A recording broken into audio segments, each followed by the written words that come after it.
فنعوذ بالله من شرور أنفسنا ومن سيئات أعمالنا من يهده الله فلا مضل له ومن يضلل فلا هادي له وأشهد أن لا إله إلا الله وحده لا شريك له وأشهد أن محمدا عبده ورسوله أما بعد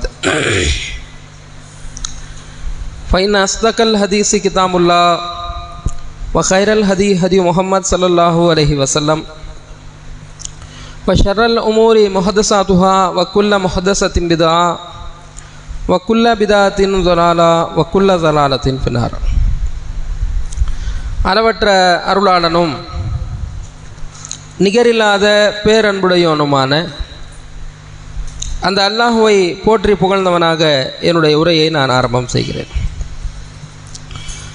அவனுடைய அன்பும் அருளும் சாந்தியும் சமாதானமும் நாம் உயிரிலும் மேலாக மதிக்கக்கூடிய நபி ஸல்லல்லாஹு அலைஹி வஸல்லம் அவர்கள் மீதிலும் அவர்களை பின்பற்றி நடந்த மக்கள், குறிப்பாக இங்கு ஒன்று குழுமி இருக்கக்கூடிய நம் அனைவரின் மீதும் நின்று நிலவட்டுமாக என்று பிரார்த்தித்த வண்ணமாக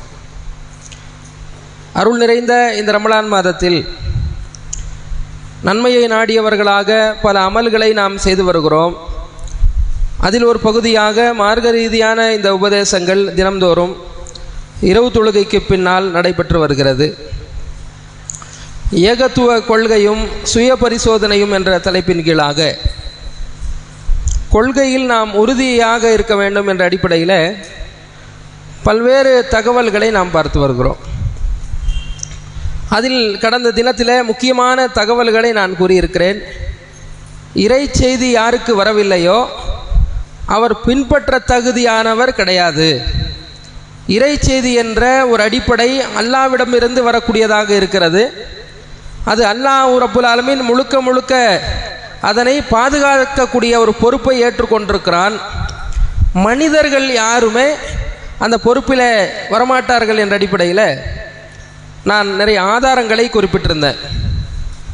அதில் நபித்தோழர்களை பின்பற்றலாம், இமாம்களை பின்பற்றலாம் என்று சொன்னால் அவர்கள் செய்யக்கூடிய தவறுக்கு அல்லாஹ்விடத்திலிருந்து இது தவறு, இது சரி என்று இறைச்செய்தி வராது என்று சொன்னால் அவர்களை பின்பற்றுவது வழிகேட்டில் தள்ளிடும் என்ற அடிப்படையில் சில தகவல்களை சொல்லியிருந்தேன். அது இல்லாமல் நீங்கள் பார்க்கலாம், மனிதர்கள் பொறுத்த வரைக்கும் யதார்த்தமாகவே அவங்க ஆட்சியாளருக்கு பயந்து ஒரு கருத்தை சொல்லாமல் இருப்பாங்க. எவ்வளோ பெரிய ஒரு நபராக இருந்தாலும் கூட, எவ்வளோ பெரிய ஒரு நல்லவங்களாக இருந்தாலும் கூட, மனிதன் இன்னொரு மனிதனுக்கு நேர்வழி காட்ட முடியாதுன்ற அடிப்படை இஸ்லாம் சொல்லுதா இல்லையா? யோசிச்சு பாருங்கள். அவனுடைய மெஜாரிட்டியான மக்களை கவனிப்பாங்க. மெஜாரிட்டியான மக்களுக்கு நம்ம மாற்றமாக சொல்லக்கூடாது, ஆட்சியாளர் இருக்கிறாரு, ஆட்சியாளருக்கு எதிராக பேசக்கூடாது என்ற மாதிரி கூட சில பேர் சத்தியத்தை மறைக்கலாம். அதனால்தான் இறை செய்தி மட்டுமே மார்க்கம் என்று இஸ்லாமிய மார்க்கம் தெளிவாக கூறுகிறது. எந்த மனிதனை நம்ப முடியாது. இறை செய்தி வராத எந்த மனிதரும் பின்பற்ற தகுதியானவர் கிடையாது என்று இஸ்லாமிய மார்க்கம் சொல்வதில் அறிவார்ந்த அறிவுபூர்வமான பல காரணங்களை நீங்கள் என்ன செய்யலாம், சிந்தித்தாலே புரிந்து கொள்ளலாம். அதில் நான் நேற்றைய தினம் சில தகவல்களை கூறியிருந்தேன். அதில் இன்னும் சில விடுபட்ட தகவலை கூற விருப்பப்படுறேன். ரசூலுல்லாஹி ஸல்லல்லாஹு அலைஹி வஸல்லம் அவர்கள் மரணித்து கொஞ்ச காலம் ஆகலை, மரணித்து கொஞ்ச காலம்தான் ஆகுது. அதில் ஒருத்தர் மரணிக்கிறார், சஹாபி சாத் இப்னு அபி வக்காஸ் என்ற நபித்தோழர் மரணிக்கிறார். முஸ்லீமில் 1770வது ஹதீஸில் நீங்கள் பார்க்கலாம். அப்போ ஆயிஷா ரலியல்லாஹு அவர்கள் சொல்கிறாங்க, பள்ளிவாசலில் கொண்டு வாங்க, ஜனாசா தொழுகை நடத்தலாம் என்று ஆயிஷா ரலியல்லாஹு அன்ஹா நபி ஸல்லல்லாஹு அலைஹி வஸல்லம் மனைவி குறிப்பிடுறாங்க. அப்போது மக்கள் என்ன சொல்கிறாங்க, பள்ளிவாசலில் ஜனாசா தொழுகையா அப்படின்றாங்க. பள்ளிவாசலில் ஜனாசா தொழுகிறதா எப்படின்னு மறுக்கிறாங்க. அப்போது ஆயிஷா ரலியல்லாஹு அன்ஹா பதில் சொல்கிறாங்க, மா அஸ்ரா மா நசியன்னாஸ் மா சல்லா ரசூலுல்லாஹி ஸல்லல்லாஹு அலைஹி வஸல்லம் சுஹைல் இப்னு அல் பைலா இல்லா ஃபில் மஸ்ஜித். மக்கள் எவ்வளவு அவசரமாக மறந்துடுறாங்க. ஆயிஷா அம்மையார் குறிப்பிடுறாங்க, மக்கள் ரொம்ப வேகமாக ரொம்ப அதிகமாக மறக்கக்கூடியவர்களாக இருக்கிறாங்க. ரசூலுல்லாஹ் சுஹைல் இப்னு பைலா என்பவருக்கு பள்ளிவாசலில் தானே ஜனாசா தொழுக வச்சாங்க, மறந்துட்டாங்களே மக்கள் என்று அவங்க குறிப்பிட்டாங்களே, எந்த மக்களை குறிப்பிடுறாங்க? ஆயிஷா அம்மையார் சுஹைல் இப்னு பைலா என்ற நபருக்கு ரசூலுல்லாஹ் பள்ளிவாசல தானே வச்சாங்க, அவ்வளோ சீக்கிரமா நீங்க மறந்துட்டீங்க என்று எந்த மக்களை பார்த்து சொல்றாங்க? சஹாபாக்களை பார்த்து தான் சொல்றாங்க.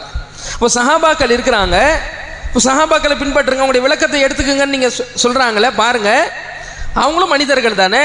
இதெல்லாம் சொல்றதெல்லாம் அவங்கள நீங்க ஒன்று புரிஞ்சுக்கிறணும். சஹாபாக்களுடைய தியாகங்கள் அதிகமாக நம்ம பேசிக்கொண்டிருக்கிறோம். அவங்களுடைய ஈமான்ல தியாகத்தில் ரசூல்லா அவங்க எப்படி பின்பற்றினாங்களோ, உயிர் நீத்தார்களோ, அப்படி நாமளும் சொல்றோம்.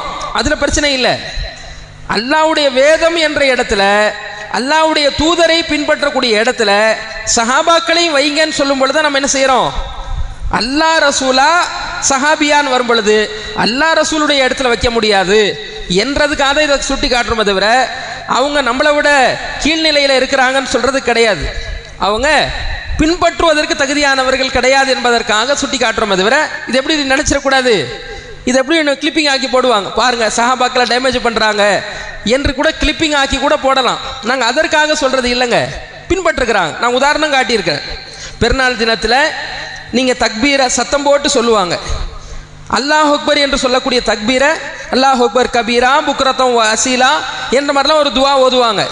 இதுக்கெல்லாம் குரான்ல ஹதீஸ்ல எந்த ஆதாரமும் கிடையாது.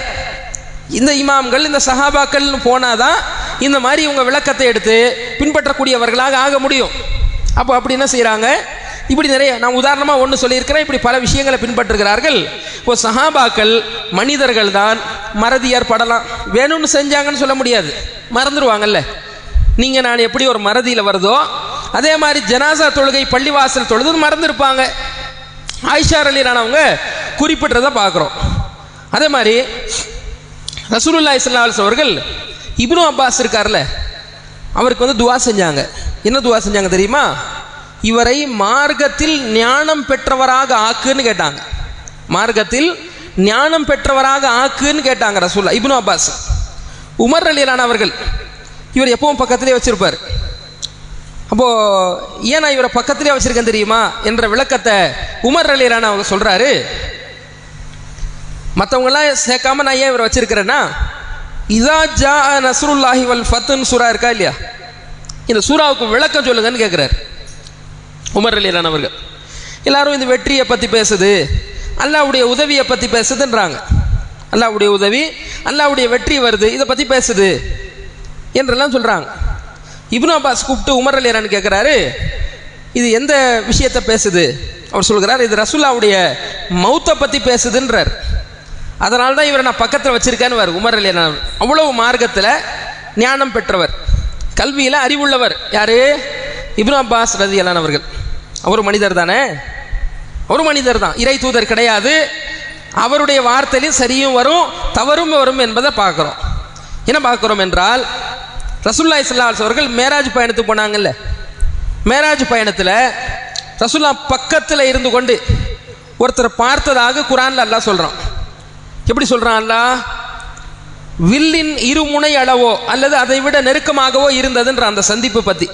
வில்லினுடைய 2 முனை எவ்வளோ பக்கத்தில் இருக்குமோ அவ்வளோ பக்கத்தில் ஒருத்தரை பார்த்தாரு அப்படின்னு அல்லாஹ் சொல்கிறான். யாரை பார்த்தாரு? ரசூலுல்லாஹ் யாரை பார்த்தாங்க? ஜிப்ரீல் அலைஹிஸ்ஸலாம் பார்த்தாங்க. இதை வழிகேடர்கள் என்ன சொல்லுவாங்கன்னா, அல்லாஹ் தான் ரசூலுல்லாஹ் பார்த்தாங்க, ஜிப்ரீல்னு அந்த வாசகம் அந்த வசனத்தை வரல. பார்த்தார் என்பது முகமது பார்த்தார் என்று வருதா இல்லையா? இதை வைத்துக்கொண்டு வழிகேடான கொள்கையில் இருக்கக்கூடியவங்க அல்லாஹ்வை பார்த்தாங்க என்று சொல்றாங்க. இது முஸ்லிம் என்ற ஹதீஸ்ல பல இடத்துல மறுப்பு இருக்கு. இதுக்கு என்ன காரணம் தெரியுமா? இப்னு அப்பாஸ் தான் காரணம். இந்த வழிகேடர்களுடைய விளக்கத்துக்கு என்ன காரணம்? இப்னு அப்பாஸுடைய விளக்கம் காரணம். ஒரு மனிதர் தானே சொல்கிறார் அவர். இவர் பார்த்தார் என்று வருது, அது ரஆஹு பி ஃபுவாதிஹி மர்ரத்தைன், உள்ளத்தால் முகமது அல்லாவை பார்த்தார். உள்ளத்தால் அகத்தால் அல்லாவை முகமது பார்த்ததை தான் இந்த வசனம் குறிக்கிறது என்று யார் சொல்றா? இப்னு அப்பாஸ் சொல்கிறார். ஆனால் இதற்கு நேர் மாற்றமாக ஆயிஷா ரலியல்லாஹு அவங்க சொல்றாங்க, இல்ல ரசூலுல்லாஹ் அல்லாவை பார்க்கல, அவங்க பார்த்தது ஜிப்ரீல் அலைஹிஸ்ஸலாமை தான். இப்னு மசூத் சொல்கிறார், இப்னு மசூத் ரலியல்லாஹு அன்ஹு அவர்கள் சொல்கிறார், ஜிப்ரீலை 600 ரக்கைகளோடு உண்மையான தோற்றத்தில் பார்த்தார் என்று குறிப்பிடுறாங்க. 600 ரக்கையோடு உண்மையான தோற்றத்தில் ரசூல்லா பார்த்தாங்க என்று இப்னு மஸ்ஊத் சொல்கிறார், அபூ ஹுரைரா சொல்கிறார், பல நபித்தோழர் சொல்றாங்க. இப்போ இவருடைய கருத்து தவறுன்னு விளங்குதா இல்லையா? மனிதர் தானே இவர், மனிதர் என்ற முறையில் தவறாக சொல்லியிருக்கிறார். அல்லாஹ்வை ரசூலுல்லாஹ் பார்க்கல, ஜிப்ரீல் அலைஹிஸ்ஸலாமை தான் பார்த்தாங்கன்றதை புரிஞ்சுக்கலாம். அதே மாதிரி நீங்கள் நான் அறிஞ்சிருக்கக்கூடிய சாதாரண சட்டம் லுஹா தொழுகை இருக்கா இல்லையா? லுஹா தொழுகை என்ற ஒன்று இருக்குதா இல்லையா? இருக்குது. முற்பகல் நேரத்தில் தொழக்கூடிய ஒரு தொழுகை லுஹா தொழுகை. அது எவ்வளோ தொழலாம்? 2 ரக்காத் தொழலாம், 4 ரக்காத் தொழலாம், 8 ரக்காத் தொழலாம். அபூ ஹுரைரா ரலியல்லாஹு அன்ஹு சொல்கிறாரு, என்னுடைய தோழர் முஹம்மது ரசூலுல்லாஹி ஸல்லல்லாஹு அலைஹி வஸல்லம் அவர்கள் எனக்கு 3 விஷயத்தை கற்றுக் கொடுத்தாரு. அறிவுரையாக சொன்னார். என்னது? அதை விட்டுறாத என்று சொன்னார். மாதத்தில் 3 நோன்பு வை, அதே மாதிரி லுஹா தொழுகை 2 ரக்காத் தொழு, தூங்குறதுக்கு முன்னாடி வித்ரு தொழுகையே தொழுதுகொள் என்று என்னுடைய தோழர் எனக்கு வலியுறுத்தினார் என்றதை புகாரியில் 1981 1178வது ஹதீஸில் பார்க்குறோம். லுஹா தொழுகைன்னு இருக்குது, நிறைய இது இருக்குது. நான் உதாரணமாக இதை காட்டுறேன். 2 ரக்காத்துக்கு இருக்குது, 4 ரக்காத்து இருக்குது, 8 ரக்காத் வரைக்கும் ஆதாரம் இருக்குது. ஆயிஷா ரலியல்லாஹு அன்ஹா அவங்க குறிப்பிட்றாங்க, புகாரியில் 1128 பார்க்கலாம், 1177 பார்க்கலாம், ரசூலுல்லாஹி ஸல்லல்லாஹு அலைஹி வஸல்லம் அவர்கள் லுஹா தொழுததே கிடையாதுன்றாங்க. ஆயிஷா அம்மா சொல்கிறாங்க, ரசூலுல்லாஹ் லுஹா தொழுததே கிடையாது என்ற வார்த்தையை குறிப்பிட்றாங்க பார்க்குறோம். அபூ ஹுரைரா சொல்கிறாரு, லுஹா தொழுக ரசூலுல்லாஹ் வலியுறுத்தி இருக்கிறாங்க. இன்னும் பல செய்தியில் 2, 4, 8 வரைக்கும் தொழுதாங்கன்னு ஆதாரம் இருக்குது, இல்லைன்றாங்க. இதில் என்ன தெரியுமா பெரிய ஆச்சரியம்? ஆயிஷா அம்மா மட்டும் சொன்னால் அவங்களுக்கு தெரியலன்னு இருந்துடலாம். யாரெல்லாம் சொல்கிறாங்கன்னு பாருங்க. புகாரியில் 1175வது ஹதீஸில் பாருங்க, அதில் முவர்ரிக் என்ற ஒருத்தர் கேட்குறாரு, இப்னு உமர் கிட்ட கேட்குறாரு, அத்துசல்லி அவ்வுஹா, இப்னு உமர் அவர்களே நீங்கள் லுஹா தொழுவீங்களா? நான் தொழ மாட்டேன். சரி, உமர் அவர் இருக்கார, உமர் தொழுவாரா? சரியா, உமரும் தொழ மாட்டார். சரி, அபூபக்கர் தொழுவாங்களா? அபூபக்கரும் தொழுது கிடையாது. சரி, ரசூலுல்லாஹி ஸல்லல்லாஹு அலைஹி வஸல்லம் தொழுதுருக்கிறாங்களா? அதை பற்றி எனக்கு கருத்து கிடையாது, இல்லாமல் இருக்க வாய்ப்பு இருக்குது என்ற மாதிரி என்ன செய்கிறார், மேலோட்டமாக இப்படி சொல்லக்கூடிய செய்தியை பார்க்குறோம். அப்போ இப்னு உமர் லுஹா தொழுகை இல்லை என்று இருக்கிறார். உமர் ரலியல்லாஹு அன்ஹு அவர்கள் லுஹா தொழுகை இல்லைன்னு சொல்லியிருக்கிறார். அபூபக்கர் ரலியல்லாஹு அன்ஹு அவர்கள் லுஹா தொழுகை இல்லைன்னு சொல்லியிருக்கிறாங்க. ஆனால் ரசூலுல்லாஹ் லுஹா தொழுகை தொழுதுருக்கிறாங்களே, நம்ம லுஹா தொழுகிறதா வேணாமா? புரியுதா? நம்ம சிந்திக்க வேண்டும் இந்த விஷயங்களில். அடிப்படை கொள்கை குர்ஆன் ஹதீஸை தாண்டக்கூடாது என்று இருந்தால் தான் நம்மளை வழிகேடு வராது என்பது. அதனால் இந்த செய்திகள்லாம் நான் ஆரம்பத்தில் முதல் நாள் உரையிலேயே சொன்னேன், சஹாபாக்களுக்கு எல்லா ஹதீஸ்களும் சென்று சேரலை. சஹாபாக்களுக்கு குர்ஆன் வசனங்களே எல்லார் இடத்துலையும் முழுமையாக இல்லை என்று சொன்னால் ஹதீஸ் எல்லாரும் இடத்துலையும் இருந்ததா? இல்லை. அதனால் இந்த மாதிரிலாம் நிறைய சட்டங்கள் அவர்களுக்கு தெரியாமல் இருந்துச்சு. இதுவும் பார்க்குறோம். அனஸ் ரலியல்லாஹு அன்ஹு அவர்களுடைய காலம். அனஸ் ரலியல்லாஹு அன்ஹு பார்க்குறாரு, பார்த்துட்டு சொல்கிறாப்புல, அதாவது ரசூலுல்லாஹி ஸல்லல்லாஹு அலைஹி வஸல்லம் காலத்தில் நான் என்ன பார்த்தேனோ அது எதுவுமே இப்போ உருப்படியாக இல்லைன்றார். அனஸ் ரலியல்லாஹு அன்ஹு சொல்கிறாரு, ரசூலுல்லாஹ் கூட நான் இருந்திருக்கிறேன், அவங்க கூட இருக்கும் பொழுது எதெல்லாம் இருந்துச்சோ அது ஒன்றுமே உருப்படியாக இப்போ இல்லை சொல்கிறாங்க. தொழுகை இருக்குதே, தொழுகையில் எவ்வளோ பாழ்படுத்த முடியுமோ தொழுகையும் அவ்வளோ பால்படுத்தி வச்சிருக்கிறீங்கன்றார். யார் சொல்கிறா? அனஸ் ரலியல்லாஹு அன்ஹு சொல்கிறார், தொழுகையே பால் அடிக்கப்பட்டிருக்கிறது, நாஸ்தி ஆக்கப்பட்டிருக்கிறது என்ற வார்த்தையை அனஸ் அவர்கள் சொல்கிறார். புகாரியில் 529, அஹ்மதில் வருது. அதாவது என்ன சொல்கிறார் என்றால், உங்ககிட்ட லா இலாஹா இல்லல்லா என்ற கலிமா மட்டும்தான் இருக்கு, வேற எதுவுமே உங்ககிட்ட இல்லை என்று அனஸ் அவர்கள் சொன்னதாக இருக்கு. அப்போ யோசிச்சு பாருங்க, அனஸ் ரலியல்லாஹு அன்ஹு அவர்கள் சஹாபி. சஹாபாக்கள் இருக்கிற காலத்திலேயே மார்க்கத்தை எவ்வளவு நாசமாக்கி இருக்கிறாங்க, எவ்வளவு இல்லாததை உருவாக்கி இருக்கிறாங்க என்றதையெல்லாம் இந்த செய்திகளில் பார்க்குறோம். அது மாதிரி இப்னு மஸ்ஊத் ரலியல்லாஹு அன்ஹு அவர்கள், அவர் குர்ஆனில் இருக்குல்ல, குல் அஊது பிரப்பில் ஃபலக் என்ற சூரா, குல் அஊது பிரப்பின் நாஸ் என்ற சூரா இருக்குல்ல, எல்லாரும் எழுதுறாங்க, குர்ஆன் வசனம் எழுதுறாங்க. இவர் மட்டும் சொல்கிறாரு, இது ரெண்டுமே குர்ஆன் இல்லைன்றார். குல் அஊது பிரப்பில் ஃபலக்கு குர்ஆன் கிடையாது, குல் அஊது பிரப்பின் நாஸ் குர்ஆன் கிடையாது, நான் எழுத மாட்டேன் என்று மறுத்தவர் யார் என்றால் இப்னு மஸ்ஊத் ரலியல்லாஹு அன்ஹு முஸ்னத் அஹ்மதில் இடம்பெற்றிருக்கு. இப்போ எதுக்காக குறிப்பிட்றேன்? இது இவங்களை டேமேஜ் பண்ணுறதுக்கு இவங்களுக்கு தெரியாது. எது குரான் வசனம் எது ஹதீஸ்ன்னு கூட தெரியாத அளவுக்கு இருந்திருக்கிறாங்கன்றதை பார்க்குறோம். இதாச்சா? இந்த விஷயங்கள்லாம் சொல்லும் பொழுது என்ன சொல்கிறாங்க தெரியுமா? அதாவது தனி நபர்கள் தவறு செய்யத்தானே செய்வாங்க. இப்படி சொன்னால் இந்த ஆதாரத்தை எடுத்து காட்டினா தனி நபர்களை தவறு செய்யத்தானே செய்வாங்க, கூட்டமாக தவறு செய்ய மாட்டாங்கன்றாங்க. இதுக்கு அவங்க அரபியில் சொல்கிற பேர் என்ன தெரியுமா? இஜ்மாவு சஹாபாவா. மதுஹபுக்காரங்க இஜ்மா கியாஸ்ன்னு நம்மளை கூப்பிட்டாங்களே வழிகேட்டுக்கு, அதே மாதிரி இவங்க ஒரு வழிகேட்டு கூப்பிடுறாங்க. என்னவா? இஜ்மாவு சஹாபாக்கு நம்ம வரணுமா? என்னவா? நீங்கள் தனித்தனி சஹாபிக்கு போனால் பிரச்சனைன்றாங்க.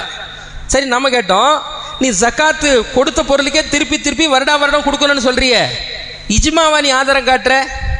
ஒரு சஹாபி செஞ்சது தானே ஆதாரம் காட்டுற? பெருநாள் தினத்தில் தக்பீர் சத்தமாக சொல்றியப்பா, அதை ஒரு சஹாபி செஞ்சதுன்னு நீ ஆதாரம் காட்டுற? எல்லா கூட்டமாக செஞ்சது ஆதாரமாக இருக்கு? இல்லை, தனித்தனி நபர்கள் ஆதாரம் காட்டுவாங்க இவங்க. நம்ம இதெல்லாம் எடுத்து காட்டி சஹாபாக்கள் தனித்தனி நபர்கள் தவறு செஞ்சுருக்காங்களேன்னு காட்டினா தனி நபர்கள் ஏற்றுக்காதீங்க, கூட்டமாக செஞ்சால் ஏற்றுக்குங்கன்றாங்க. அதுக்கு சில பதில்களை பாருங்க. முதலாவது பதில், கூட்டமாகவும் தவறு செஞ்சுருக்காங்கன்றதை விட தெரியல அவங்களுக்கு. உமர் ரலியல்லாஹு அவர்கள் சஹாபாக்களோடு ஷாமுக்கு போகிறார். ஷாம் என்றால் சிரியா. ஒரு பெரிய கூட்டத்தோடு போகிறார். போகிற வழியில் நிப்பாட்டுறாங்க, போகாதீங்க, சிரியாவில் கொள்ளை நோய் இருக்குது, கொரோனா இருக்குது, கொள்ளை நோய் பரவிட்டு இருக்குது, போகாதீங்க, பிளேக் நோய் பரவிட்டு போகாதீங்கன்னு நிப்பாட்டுறாங்க. அங்கே நின்று கொண்டு மஷூரா செய்கிறார். யாரை கூப்பிட்டு மஷூரா செஞ்சார் தெரியுமா? உமர் ரலியல்லாஹு அவர்கள் சாதாரண ஆட்களை கூப்பிட்டு மஷூரா செய்யலை. மக்காவில் பழைய தௌஹீத்வாதிகள் இருக்காங்கல்ல, முஹாஜிர்கள், பழைய பெண்ணம்பெரிய ஆட்கள், அவங்களாம் கூப்பிடுங்கன்றார். கூப்பிட்டு மஷூரா பண்ணுறாரு. 2 கூட்டமாக பிரிகிறாங்க. ஒரு கூட்டம் போகலான்றாங்க, ஒரு கூட்டம் போகக்கூடாதுன்றாங்க. அன்சாரிகளை கூப்பிடுறாரு. அன்சாரிகள் நீங்கள் கருத்து சொல்லுங்கள், போகலாமா வேணாமா? கொள்ளை நோய் இருக்குது அந்த ஊரில், போகலாமா வேணாமா? அவங்களும் 2 கூட்டமாக இதே மாதிரி பிரிகிறாங்க. போகலாம் என்ற ஒரு குரூப்பும் போகக்கூடாது என்ற குரூப் பிரிகிறாங்க. புதுசாக இஸ்லாத்துக்கு வந்திருப்பாங்கள்ல மக்கா வெற்றியில், அவங்கள கூப்பிட்றாரு. குறைஷிகளை கூப்பிட்டு நீங்கள் சொல்லுங்கள், போகலாமா வேணாமா? அவங்க போகாமல் இருக்கிறது சிறந்ததுன்றாங்க. இவர் போகக்கூடாது, வேணாம், கொள்ளை நோய் இருக்குது, நம்ம மதீனாவுக்கு திரும்பி போயிடலாம் என்று திரும்புகிறாரு. அங்கே ஒருவர் வருகிறார். அவர் தான் அப்துர் ரஹ்மான் இப்னு அவுஃப் அங்கே வருகிறார். அவர் சொல்கிறார், இது சம்மந்தமாக எனக்கு ஒரு ஹதீஸ் தெரியுமே. ரசூலுல்லாஹி ஸல்லல்லாஹு அலைஹி வஸல்லம் சொன்னாங்க, நீங்கள் எந்த பகுதியில் இருக்கிறீங்களோ அங்கே அந்த கொள்ளை நோய் வந்தால் நீங்கள் பயந்து கொண்டு ஊரை விட்டு வெளியே போகாதீங்க. எந்த பகுதியில் இந்த நோய் இருப்பதாக நீங்கள் கேள்விப்படுறீங்களோ அந்த ஊரை நோக்கி நீங்கள் கிளம்பி போக வேண்டாம் என்று ரசூலுல்லாஹி ஸல்லல்லாஹு அலைஹி வஸல்லம் சொன்ன ஹதீஸ் எனக்கு தெரியும் என்று அப்துர் ரஹ்மான் இப்னு அவுஃப் சொல்கிறார். சரியான நிலைப்பாடு தான் நம்ம எடுத்திருக்கோம். திரும்பி வர்றாங்க. இது முஸ்லீமில் 4461, புகாரில் 5729. இப்போ பெரிய முஹாஜிர்களுக்கு ஒரு ஹதீஸ் தெரியலை, பெரிய ஒரு கூட்டமான அன்சாரிகளுக்கு ஒரு ஹதீஸ் தெரியலை, புதுசாக இஸ்லாத்தை ஏற்றுக்கொண்ட மக்கத்து குறைஷிகளுக்கு இந்த ஹதீஸ் தெரியல. அப்துர் ரஹ்மான் இப்னு அவுஃப் என்ற ஒரு நபித்தோழருக்கு சட்டம் தெரியுது, இந்த ஹதீஸ் தெரியுது. நீங்கள் என்ன சொன்னீங்க? ஒருத்தர் தவறு செய்ய மாட்டார், பெரிய சரி என்ன சொல்ல வந்தாங்க? ஒருத்தர் தவறு செய்வாங்க, பெரிய கூட்டம் தவறு செய்ய மாட்டாங்கன்னு நீங்கள் சொன்னீங்களே, தெரியவே இல்லையே. தெரிஞ்சாதானே தவறு செய்யறதா சரியா செய்யறதானே வரும். பெரிய கூட்டத்துக்கே சட்டங்கள் தெரியலன்றதுக்கு இது ஒரு ஆதாரம். இது புகாரி முஸ்லீமில் இருக்கு. அது மாதிரி இன்னொரு ஆதாரம் பாருங்க. ரசூலுல்லாஹி ஸல்லல்லாஹு அலைஹி வஸல்லம் மௌத் ஆயிட்டாங்க. இது புகாரியில் 4454. மௌத்தான பிறகு உமர் ரலியல்லாஹு அவர்கள் மரணிக்கலன்னு சொல்லிட்டு இருக்காருல்ல, ரசூலா மரணிக்கல, உயிரோடு தான் இருக்கிறாங்க அப்படின்னு சொல்லும் பொழுது அபூபக்கர் ரலியல்லாஹு மரணிச்சிட்டாங்க, அல்லாஹ் கொடுத்த மௌத்தை நீங்கள் அடைஞ்சிட்டீங்க அப்படின்னு சொல்லி குர்ஆன் வசனத்தை என்ன செய்வார்? ஓதுவார். ஒமா முஹம்மதுன் இல்லா ரசூல், இவர் தூதர் தான், இவர் தூதர் தவிர வேறு இல்லை. அஃப இம்மாதா குத்தில இன்கலப்தும் அலா ஆகாபிக்கும், இவர் கொல்லப்பட்டு விட்டால் அல்லது இறந்து விட்டால் நீங்கள் வந்த வழியே போய்விடுவீர்களா என்ற ஒரு வசனத்தை அல்லாஹ் இறக்குறான். இந்த வசனத்தை அபூபக்கர் அங்கே ஓதி காமிக்கிறார். ஓதி காமிச்ச உடனே அங்கே இருந்த அத்தனை சஹாபாக்களும் வாயில இதை சொல்லிக்கிட்டு இருந்தாங்களா, ஓ இப்படி குர்ஆன் வசனம் குர்ஆன்ல இருக்கா, எங்களுக்கு தெரியாம போச்சே என்று எல்லா சஹாபாக்களும் ஓத ஆரம்பித்தார்கள் என்ற ஹதீஸ் புகாரியில் 4454. நீங்கள் என்ன சொன்னீங்க? ஒரு சஹாபி தான் தவறு செய்வாங்க, மொத்த சஹாபியாக்களும் தவறு செய்ய மாட்டேன்னு சொன்னீங்களே, மொத்த சஹாபிகளும் மறந்துருக்கிறாங்களே. இப்போ மறதி என்பது, தவறுகள் என்பது, ஒரு விஷயத்தை ஏதோ ஒரு காரணத்தினால சொல்லாமல் இருப்பது என்பது எல்லா மனிதனுக்கும் உள்ளது. அது சஹாபாக்களும் விதிவிலக்கு கிடையாது. அதனால் குர்ஆன் ஹதீஸில் மட்டுமே நீங்கள் நின்று விட்டீர்கள் என்று சொன்னால் நம்முடைய அமல்களுக்கு பாதுகாப்பு இல்லை என்று சொன்னால் அது பெரிய ஆபத்தை நோக்கி கொண்டு போய் விட்டுவிடும் என்பதை பார்க்குறோம். அது மாதிரி இன்னும் சில ஆதாரங்களை சொல்லி முடிச்சிடறேன், 2 நிமிஷத்தில் நான் முடிச்சிடுறேன். இது 2 ஆதாரங்களை காமிச்சிருக்கிறேன். தனி நபர்களையும் பின்பற்றக்கூடாது, பெரிய கூட்டத்துக்கும் பின்பற்றக்கூடாது. 2 ஆதாரம். 3வது ஆதாரம் என்ன தெரியுமா? அதான் முக்கியமானது. எந்த சஹாபியை பின்பற்றல தெரியுமா உங்களுக்கு? நாம பின்பற்றதை விடுங்க, சஹாபி இருக்கார்ல, நான் ஏன் உன்னை பின்பற்றணும் என்று சஹாபாக்களே சஹாபியை மறுத்திருக்கிறாங்க. 1வது ஆதாரம், குர்ஆனை ஒன்று திரட்டணும்னு பேச்சு வருது இல்லை, ரசூலுல்லாஹ்வுடைய மௌத் ஆன உடனே குர்ஆனை ஒன்று திரட்டணும், அபூபக்கர் உமர் ரலியல்லாஹு கிட்ட வருது பேச்சு. என்ன தெரியுமா? முதல்ல அவங்க சொல்றாங்க, கைஃப அஃபாலு ஷையன் வலம் யஃபாலு ரசூலுல்லாஹி ஸல்லல்லாஹு அலைஹி வஸல்லம், ரசூலுல்லாஹ் செய்யாத ஒரு காரியத்தை நாம் எப்படி செய்யலாம் என்ற ஒரு கேள்வி அங்கே எழுது. அதுக்கு அடுத்து யார் வர்றா? ஸைத் பின் சாபித்தை கூப்பிடுறாங்க, குர்ஆனை ஒன்று திரட்டணும், நிறைய பேர் கொல்லப்படுறாங்க, குர்ஆனை ஒன்று திரட்டுங்க அப்படின்றாங்க. ரசூலுல்லாஹ் செய்யாத ஒரு காரியத்தை நாம் எப்படி செய்யறது அவர் கேட்கிறார். அபூபக்கர் சொல்லிட்டாருன்னு அவர் கேட்கல, உமர் சொல்லிட்டாருன்னு கேட்கல, ரசூலுல்லாஹ் செய்யல, குர்ஆனை ஒன்று திரட்டல, நாம ஏன் ஒன்று திரட்டணும் என்று கேட்டு அதனுடைய நன்மைகள் எல்லாம் விளக்கின பிறகு குர்ஆனை ஒன்று திரட்டினாங்கன்ற ஹதீஸ் புகாரியில் 4679. சரியா? அப்போ சஹாபாக்கள் என்ன செய்யல? இன்னொரு சஹாபாக்களுடைய கருத்தை கேட்கல. அது உமர் ரலியல்லாஹு தெரியும் நமக்கு, ரொம்ப கோபக்காரர், ரொம்ப ரோஷக்காரர். இந்த உமர் ரலியல்லாஹு அவர்கள் பள்ளிவாசலில் பெண்கள் வரக்கூடாதுன்னு தடுத்தார். அவங்களுடைய மனைவியே கேட்கல, நீ யாரையா எனக்கு சொல்றது, நான் பள்ளிவாசலுக்கு போவேன்னு சொல்லி உமர் ரலியல்லாஹுடைய கருத்தை நிராகரித்து பள்ளிவாசலுக்கு வந்தாங்க. இதை நீங்கள் புகாரியில் 900வது ஹதீஸில் பார்க்கலாம். கேட்குறாங்க, ஏம்மா உங்கள் கணவர் கோபக்காரராச்சே, ரோஷக்காரராச்சே, எப்படிமா வந்தீங்க? அவர் ஏன் என்ன எதுவும் சொல்ல முடியலன்னா ரசூலுல்லாஹ் சொன்னாங்க, லா தம்னஉ இமா அல்லாஹி அனில் மசாஜித், பள்ளிவாசலை விட்டு ஆண்கள் நீங்கள் தடுக்கக்கூடாது, பெண்கள் வருவதற்கு அனுமதி கேட்டால் நீங்கள் தடுக்கக்கூடாதுன்னு ரசூலுல்லாஹ் சொல்லியிருக்கிறாங்க. அதனால தான் உமர் வாய் மூடிக்கிட்டு இருக்கிறாருன்னு சொல்லி அவங்க அந்த அம்மா குறிப்பிடுறாங்க. அதே மாதிரி தமத்து ஹஜ்ஜுன்னு ஒன்று இருக்குங்க. ஹஜ்ஜில் 3 வகை. ஒன்று ஹஜ்ஜு மட்டும் செய்கிறது, இன்னொன்று கிரான் என்ற முறையில் செய்கிறது, இன்னொன்று தமத்து என்ற முறையில் செய்கிறது. உம்ராவுக்கு இஹ்ராம் செய்துவிட்டு உம்ரா செய்துவிட்ட நிலையில் அங்கே காபத்துல்லாஹ்வுடைய எல்லையில் இருந்து கொண்டு இஹ்ராமிலிருந்து விடுபட்ட நிலையில் காபாவுக்கு உள்ளே எல்லையில் இருந்து கொண்டு அதற்கு பிறகு வெளியே வந்து தனியாக இஹ்ராம் கட்டி ஹஜ்ஜு செய்வது தான் தமத்து என்ற முறையில் சொல்லுவாங்க. இது உஸ்மானும் மறுத்தாரு, உமர் ரலியல்லாஹு மறுத்தார். யார் மறுத்தா? உஸ்மானும் மறுத்தாரு, உமரும் மறுத்தார். இதை செய்யக்கூடாதுன்றார்.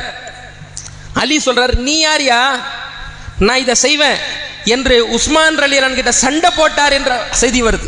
நீ யார் சொல்றதுக்கு? தமத்து முறை ரசூலுல்லாஹ் அனுமதி கொடுத்திருக்கிறாங்க என்று அலி அவர்கள் செய்திருக்கிறார். இப்னு உமர் இருக்கிறாரு, அவர் சொல்றாரு, ஒருத்தர் கேட்கிறாரு, இது செய்யலாமா கூடாது, உங்க அப்பா தடுக்கிறாரு. ஏய்யா நான் சொல்றேன் ரசூலுல்லாஹ் செஞ்சிருக்கிறாங்கன்னு சொல்லி நீ என்ன ஆதாரம் காட்டுற? எங்க அப்பா தடுக்கிறாருன்னு ஆதாரம் காட்டுற, ரசூலுல்லாஹ் செஞ்சிருக்கிறாங்க என்று என்ன செய்யறாரு? இப்னு உமர் அவர்கள் உமர் ரலியல்லாஹுடைய பேச்சை கேட்கல, தன்னுடைய தந்தை பேச்சை கேட்கல, உஸ்மான் ரலியல்லாஹுடைய பேச்சை யார் கேட்கல? அலி ரலியல்லாஹு அவர்கள் கேட்கல. கடைசியாக ஒரு செய்தியை சொல்லி முடித்துக் கொள்கிறேன். இது ஒரு முக்கியமான ஹதீஸ். இது புகாரியில் 6736. இதில் என்ன இடம்பெற்றிருக்கு தெரியுமா? அபு மூசா கிட்ட ஒரு தீர்ப்பு கேட்டு வர்றாங்க. அபு மூசா ரலியல்லாஹு கிட்ட ஒரு தீர்ப்பு. என்ன தீர்ப்புனா, ஒரு வாரிசுரிமை சட்டம் சம்பந்தமா, வாரிசுரிமை சட்டம் சம்பந்தமா என்ன சட்டம்னா, ஒரு பெண் குழந்தை ஒன்று, அதுக்கப்புறம் மகனுடைய பெண் குழந்தை, பேத்தியா இறந்துட்டாரு, பெண் குழந்தை ஒன்று இருக்கு, அதுக்கடுத்து என்ன இருக்குது, மகனுடைய மகள் ஒன்று இருக்கிறா, அதுக்கப்புறம் தங்கச்சி ஒன்று இருக்கு, 3 பேர் இருக்கிறாங்க. இப்போ இவருக்கு சொத்து வழங்கணும், தீர்ப்பு கேட்குறாங்க. அவர் அபு மூசா தீர்ப்பு சொல்றாரு. என்ன தீர்ப்பு சொல்கிறாருன்னா, மகனுடைய மகளுக்கு எதுவும் கிடையாது, மகனுடைய மகளுக்கு எதுவுமே கிடையாது, மகளுக்கு இருக்கு, தங்கச்சிக்கு இருக்கு, இவளுக்கு பாதி அவங்களுக்கு பாதின்றார். சொன்னது யாரு? இப்னு மஸ்ஊத் சொல்கிறார். யாரு? இந்த அபு மூசா சொல்கிறார். அதுக்கப்புறம் இப்னு மஸ்ஊத் கிட்ட தீர்ப்பு கேட்க வர்றாரு. அவர் இந்த மாதிரி நான் தீர்ப்பு கொடுத்தால் நான் வழிகட்டவனாக ஆகிவிடுவேன் சொல்றார். இந்த தீர்ப்பை நான் கொடுத்தால், அதாவது சொன்னவர் சஹாபி, பின்னாடி வந்தவர் கிடையாது. இந்த தீர்ப்பை நானும் கொடுத்தால் நான் வழிகேட்டில் விழுந்துருவேன். ரசூலுல்லாஹி ஸல்லல்லாஹு அலைஹி வஸல்லம் சொல்லியிருக்கிறாங்க, பெண் குழந்தைக்கு பாதி, இந்த மகனுடைய மகள் இருக்கிறாங்களே பேத்தி, இந்த பேத்திக்கு 1/6 மீதி இருக்கக்கூடியது உடைய தங்கச்சிக்கு போகணும் என்று ரசூலுல்லாஹி ஸல்லல்லாஹு அலைஹி வஸல்லம் சொல்லியிருக்கிறாங்க என்ற கருத்தில் இப்னு மசூத் அவர்கள் தீர்ப்பு கொடுக்கிறார். இப்போ ஒரு சஹாபி சொல்லிட்டார் என்றதுனால இவர் மாய் மூடி இருக்கல, மறுக்கிறாங்க பாருங்களேன். இந்த தீர்ப்பை நானும் ஒத்துக்கொண்டால் ஜலல்து இதன் ஒமா கான மினல் முஹ்ததி, நான் நேர்வழி அடைய முடியாது, நான் வழிகட்டவனாக ஆகிவிடுவேன்றார். இப்படி நிறைய செய்திகள் இருக்கிறத நம்ம பார்க்குறோம். எந்த நபித்தோழர்களும் குரான் ஹதீஸை தான் ஆதாரம் காட்டுறாங்களே தவிர இன்னொரு சஹாபி செஞ்சிட்டார், இன்னொரு சஹாபி செஞ்சிட்டார், இந்த கூட்டம் செஞ்சிட்டாங்க என்றெல்லாம் அவங்க ஆதாரம் காட்டலை. ஆகவே நாமும் குரான் ஹதீஸோடு நின்று கொள்ள வேண்டும். எந்த சஹாபியையும் எந்த இமாம்களுடைய ஆதாரத்தையும் விளக்கத்தையும் காட்டக்கூடாது என்பதனை நான் சொல்லி என்னுடைய உரையை நிறைவுக்கு கொண்டு வரேன். இன்னைக்கு முடிச்சாகன்றதுக்காக கொஞ்சம் ஒரு 2 நிமிஷம் நான் கூடுதலாக எடுத்துக்கிட்டேன். இன்ஷா அல்லாஹ். சரி, இல்லை கேள்வி கேட்கலாமா?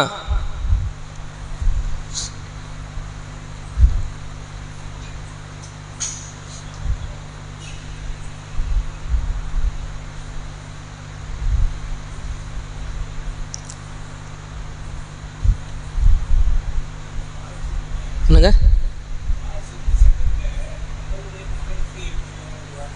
இருக்குதான் சொல்கிறார் அந்த செய்தியில். இப்னு மசூத் அவர்கள் ஆதாரம் காட்டி சொல்கிறார். இந்த நம்பரோடு நான் சொல்லியிருக்கேன். சொல்கிறேன், கேள்வி பதிலுக்கு இன்னொரு நாள் இருக்குது, சொல்லிடுறேன்.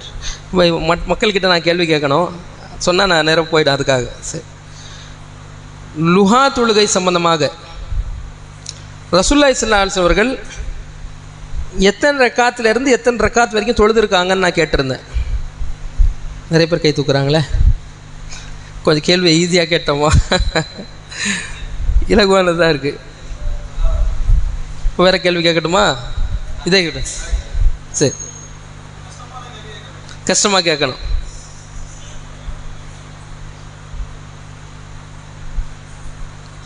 என்னங்க இது எல்லாமே இலகுவாகவே இருக்கு. சரி, லுஹா தொழுகையை மறுத்த நபித்தோழர்கள் யார் யார்? லுஹா தொழுகையை எந்தெந்த சஹாபாக்கெல்லாம் மறுத்திருக்காங்கன்னா தொழலை அந்த மாதிரி கருத்தில். இப்னு மசூத் இல்லை,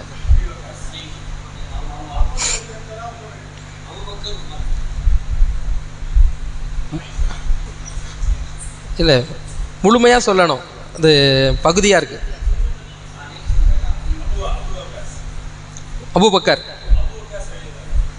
அபூபக்கர் மட்டும் சொல்லுங்க. ஆ ஆ ஆ ஓரளவுக்கு நெருக்கத்தில் அவருடைய பதில் தான் வந்திருக்கு. இப்னு உமர்ன்ற ஒரு வார்த்தை தவறி இருக்குது, மற்ற அவர் தான் மெஜாரிட்டியாக சொல்லியிருக்கார். இப்னு உமர் அவங்க தொழலை, உமர் ரலியல்லாஹு அவர்கள் தொழலை, அபூபக்கர் தொழலை.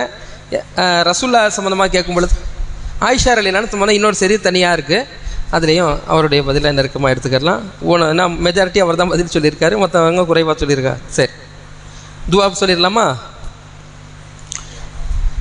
இன்னைக்கு உண்டான அமல் கடமையான தொழுகைக்கு பிறகு நிறைய துவாக்கள் ரசூலுல்லாஹி ஸல்லல்லாஹு அலைஹி வஸல்லம் காட்டி கொடுத்துருக்காங்க. நம்ம மக்கள் நிறைய இடத்துல நீங்கள் பார்க்கலாம், கூட்டு துவா ஓதி அந்த அமலே நாசமாகிடுறாங்க. ரசூலுல்லாஹ் காட்டின அந்த துவாக்கள் ஓதுனாவே அவ்வளோ இருக்குது.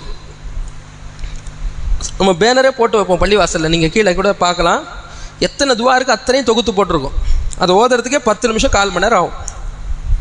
அந்த மாதிரி செய்யாமல் என்ன செய்கிறாங்க, கூட்டு துவா ஓதி சுன்னத்துகள்லாம் நாசமாக்குறாங்க.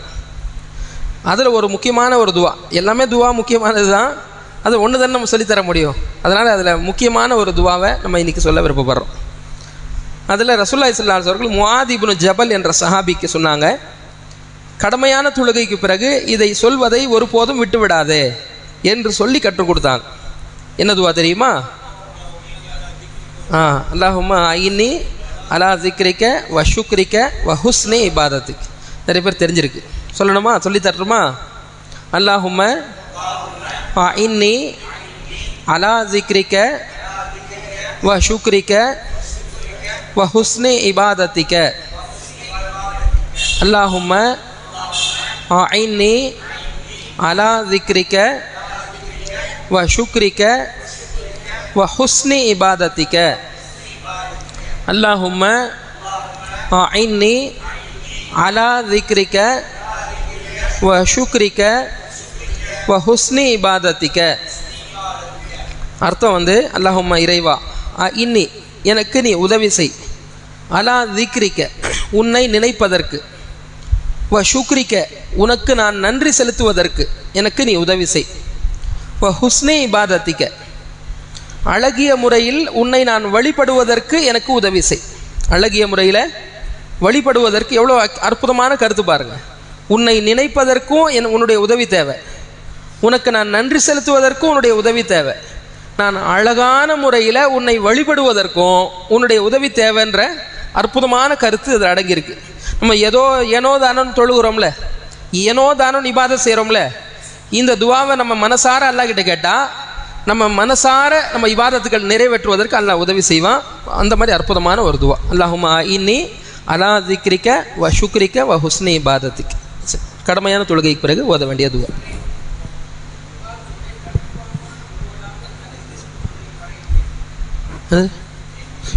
கேள்வி சொல்லிடுவாரு, நீங்கள் சொல்கிறீங்களா? சொல்லுங்கள். அதாவது கேள்வி நிறைய மக்கள்கிட்ட இருக்கிற மாதிரி தகவல் சொன்னாங்க. அதனால் உங்களுடைய கேள்விகள் வந்து ஆண்கள் பெண்கள் எல்லாம் உங்களுடைய கேள்விகளை ஒரு பேப்பரில் நீங்கள் எழுதி கீழே பொட்டி இருக்குது, கீழே பெண்களுக்கு தனி பாக்ஸ் இருக்குது, மேலே ஆண்களுக்கும் தனி பாக்ஸ் இருக்குது. உங்கள் கேள்விகளை நீங்கள் எழுதி போட்டிங்கன்னா நாளை மறுதினம் என்ற மாதிரி கேள்விகளுக்கு ஏற்ப 2 நாளோ அல்லது 3 நாளோன்ற மாதிரி எடுத்து இந்த கேள்விகளுக்கு இன்ஷா அல்லாஹ் பதில் தரேன்.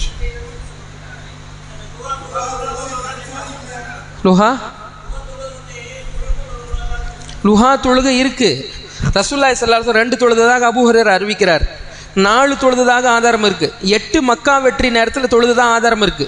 இதை தெரியாம ஆயிஷா அம்மா இருந்திருக்கிறாங்க, இதை தெரியாம இப்னு உமர் இருந்திருக்கிறாங்க, இதை தெரியாம உமர் அவங்க இருந்திருக்கிறாங்க, இதை தெரியாம அபூபக்கர் இருந்திருக்காங்க.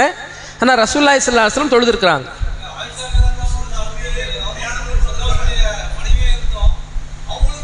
தெரியலை. அதுதான் மனிதர்கள். அதானே மனிதர்னாவே அதான். இறை தூதருக்கு மட்டும்தான் இந்த கேள்வி வராது. எந்த மனிதர்கள் நீங்கள் போனாலும் அவங்க வழிகாட்டியாக ஆக மாட்டாங்கன்றதான் இதில் ஆதாரம், வேறு ஒன்றும் கிடையாது.